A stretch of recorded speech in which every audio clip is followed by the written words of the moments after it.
Welcome to the Not Old Better Show. I'm your host, Paul Vogelsang. Today's show is part of our Fitness Friday series sponsored by Health IQ.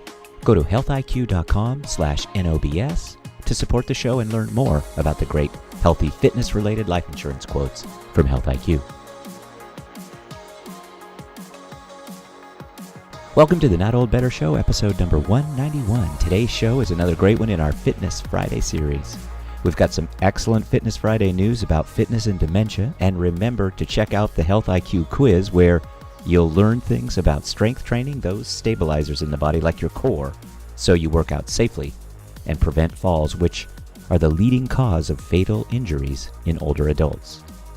Our guest today on Fitness Friday is returning exercise expert Sabrena Jo. Sabrena Jo is a certified trainer with the American Council on Exercise, ACE, and the Director of Science and Research Content there at ACE. Sabrena Jo will share research and exercise details about the subject of recovery in just a bit, but first, our Fitness Friday news. The Not Old Better Show Fitness Friday news. Here's the headline from the American Academy of Neurology, March 15th, 2018. Physically fit women nearly 90% less likely to develop dementia. Women with high physical fitness at middle age were nearly 90% less likely to develop dementia decades later compared to women who were moderately fit, according to this new study from the American Academy of Neurology. The study measured the women's cardiovascular fitness based on an exercise test. When the highly fit women did develop dementia, they developed the disease an average of 11 years later than women who were moderately fit, or at age 90 instead of age 79. According to study author Helena Horder, PhD at the University of Gothenburg in Gothenburg, Sweden, these findings are exciting because it's possible that improving people's cardiovascular fitness in middle age could delay or even prevent them from developing dementia. However, this study does not show cause and effect between cardiovascular fitness and dementia. It only shows an association. More research is needed to see if improved fitness could have a positive effect on the risk of dementia, and also to look at when during a lifetime a high fitness level is most important. Dementia is the most feared disease and even more feared than cancer, according to many surveys. And if you want to stave off this dreaded disease, work your core, work hard, and be consistent to stay healthy and stay fit.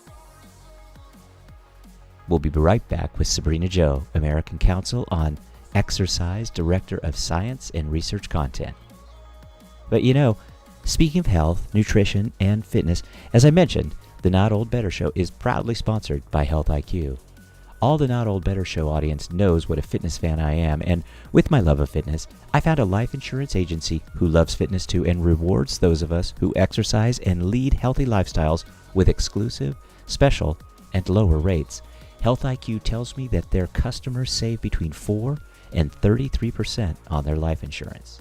In addition to savings, Health IQ has these great testimonials from USA Racquetball, US Masters Swimming, American Trail Runners Association, and many others.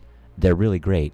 And check out the Health IQ quiz, which is eye-opening and really fun to do. That's healthiq.com/NOBS. Check out Health IQ for more details and mention the Not Old Better Show. Thanks. Let me reintroduce you to Sabrena Jo, who of course has been with us previously. And let me give you my favorite quote from Sabrena Jo, which I love.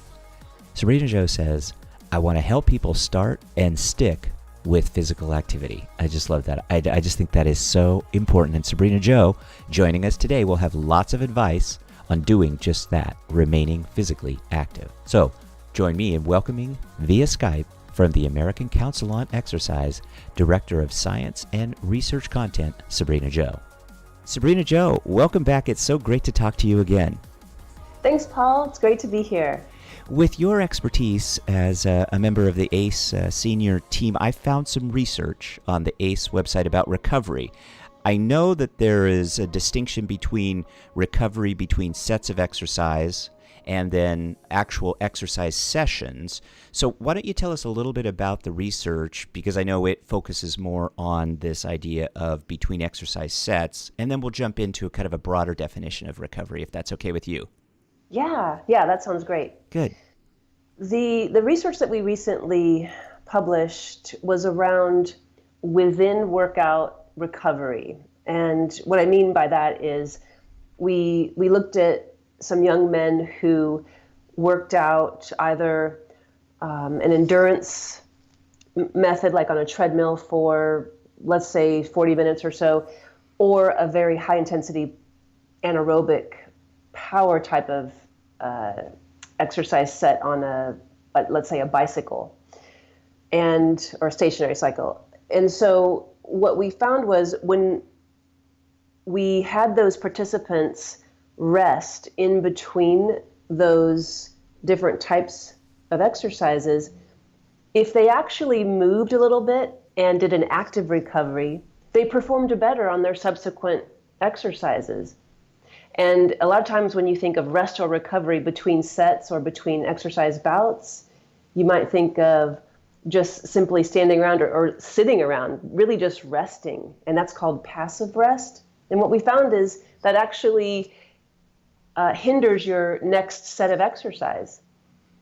So using more energy after an intense exercise bout leads to better performance in the subsequent exercise bouts. And that might seem counterintuitive, but when it's done properly, active rest between exercise bouts can be sometimes twice as effective for recovery than simply just resting. That's really helpful.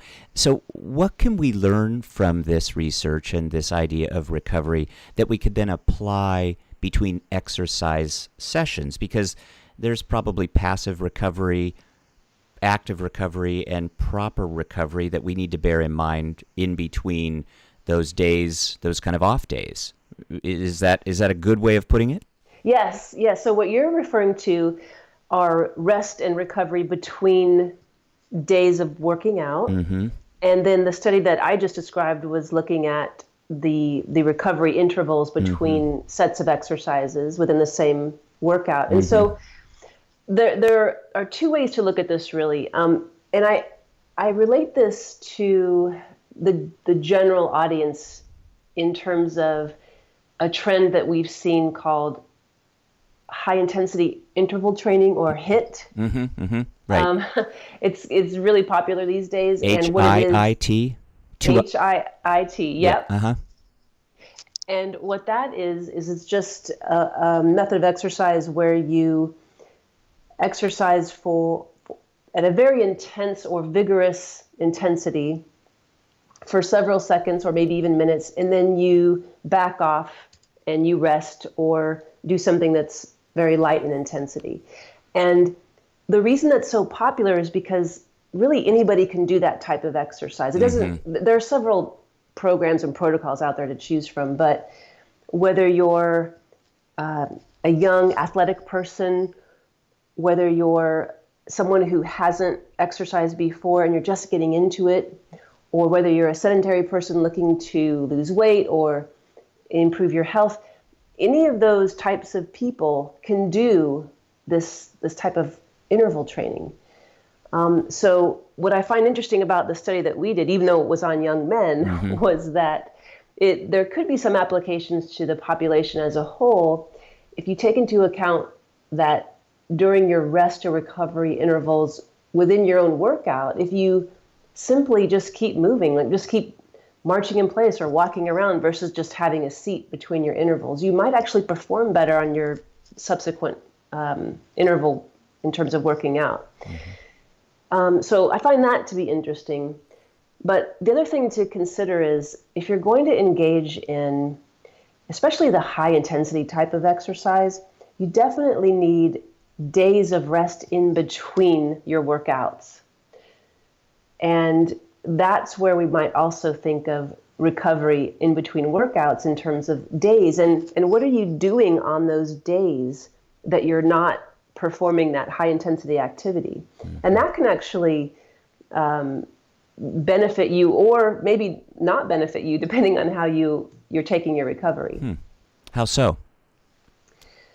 Well, if you're engaged in higher intensity activities, and whether it's weight training or whether it's getting out and really going for a hard bicycling ride, or even if it's maybe on the weekends you're doing some type of recreational competition where, let's say tennis, for example, where you're not used to doing that very much, but you're really giving it your all and you're really going out and doing some high exertion while you're doing that, you do want to have some days of rest in between those high intensity efforts, because those high intensity efforts are stress to the body.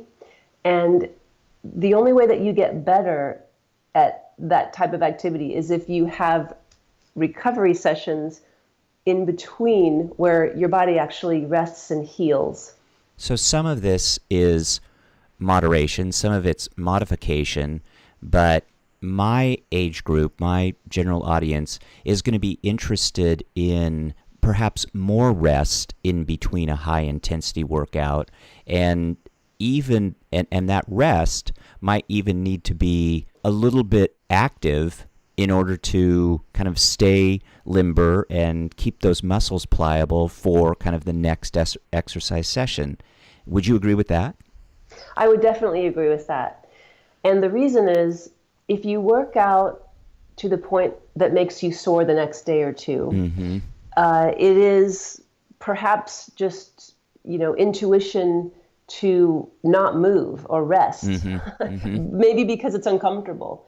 But the truth of the matter is, doing light activity between higher intensity activity workouts, like on the days that you're not doing the high intensity, if you do a light activity, whether it's just going for a walk or maybe even it's some type of restful yoga that keeps you moving, actually helps not only with the feelings of discomfort, because typically when you start to move again, you'll notice that that delayed onset muscle soreness goes away, but it also helps get oxygen and nutrients to those muscles, which helps with healing and perhaps even better recovery or faster recovery. Sabrena Jo, I just knew that you would give us the answers to this. Your expertise is just so valuable. So it's almost as though the recovery period can still allow us to burn some calories, but still keep us on track for getting back into exercise the next day. It is exactly that. And if one of your concerns is weight management, then certainly being active will definitely burn those calories, like you said. But there's also other benefits to not sitting still, even if you're slightly sore from a previous workout. And when we have delayed onset muscle soreness, and we decide to, let's say, just sit on the couch as a result of it, then we're really putting those cardiometabolic markers at risk. So things that have to do with your blood pressure, blood cholesterol, blood sugar, things that may not translate to, looking or feeling a certain way during a workout or post-workout, but are certainly important in terms of heart health and vessel health. You want to stay on top of those things and continue to move, even with light activity, even if you are sore. And so you've mentioned soreness a couple times, and I want to dig into this a little bit, because for me, at my age, I'm 60, I want to push, and sometimes I might even mistake soreness for pushing in a good way, but I might need some additional recovery. But is soreness the kind of thing we want to look at that keeps us on the right track, or is it something we want to make sure and avoid? I'm glad you brought this up, because for some reason, we're, as a society, enthralled with becoming sore. And in any other instance, we would avoid pain like crazy. But for some reason, with exercise, we're always trying to go for the pain. And that's just simply not true.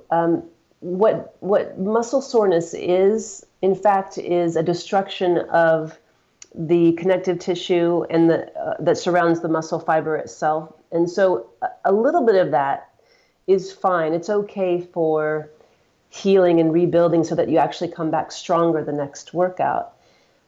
Too much of that, however, puts you in a state of soreness that can last for several days. I mean, I've had muscle soreness where I hit it way too hard and I was sore for, up to 4 or 5 days afterwards. That's ridiculous. That's too much. Mm-hmm. And it's not necessary to become stronger and to get all the benefits of exercise. So the other thing to consider is that people respond differently, and there's a large genetic component to whether you're a high responder to being sore after a workout. And what that means is that your genetic makeup will dictate basically how frequently and how hard you want to train. Mm-hmm. And you might find that you have someone of similar abilities and even the same age as you, and you do the same workout, and it might affect you the next several days a lot harder than it did than your companion. And again, that just has to do with your individual factors and genetic makeup. So the best thing that I can say when I'm helping to coach my own clients is that pay attention to how your body feels, pay attention to the soreness, mm-hmm. because it's not going to do you any benefit to try to push through a muscle that's already sore. There needs to be time for healing, recovery, rejuvenation, so that when you hit your exercise again, you're ready to go and you're not hampered by stiffness or soreness. That's really helpful. Thank you for that. Thanks for that detail. It's always so great to talk to you. And last question for you, Sabrena Jo, because I know you're very busy and we sure value your time. Is there a nutrition component to recovery? There certainly is. When you're exercising, your muscle tissue uses carbohydrates for contraction and exertion. And your body also uses fat for fuel and a little bit of protein as well. So when you're thinking of nutrition for recovery, you want to think of eating a balanced meal plan actually before and after. And the truth is, you don't have to get too concerned about eating immediately after a workout. There has been some articles circulating that will tell you that you must eat protein within 30 minutes of a workout or your muscles will fall off your body, and that's just not true. And what we know is that if you just eat throughout the day, at regular intervals, every few hours or so, and it could be 3 meals a day, it could be meals plus snacks. It kind of depends on what kind of eater you are. But if you're eating a good balance of particularly carbohydrate and protein with a little bit of fat mixed in at regular intervals throughout the day, you're going to be fine in terms of replenishing your muscles for activity. That's so great to know. Thank you so much, Sabrena Jo, Director of Science and Research Content for the American Council on Exercise, ACE.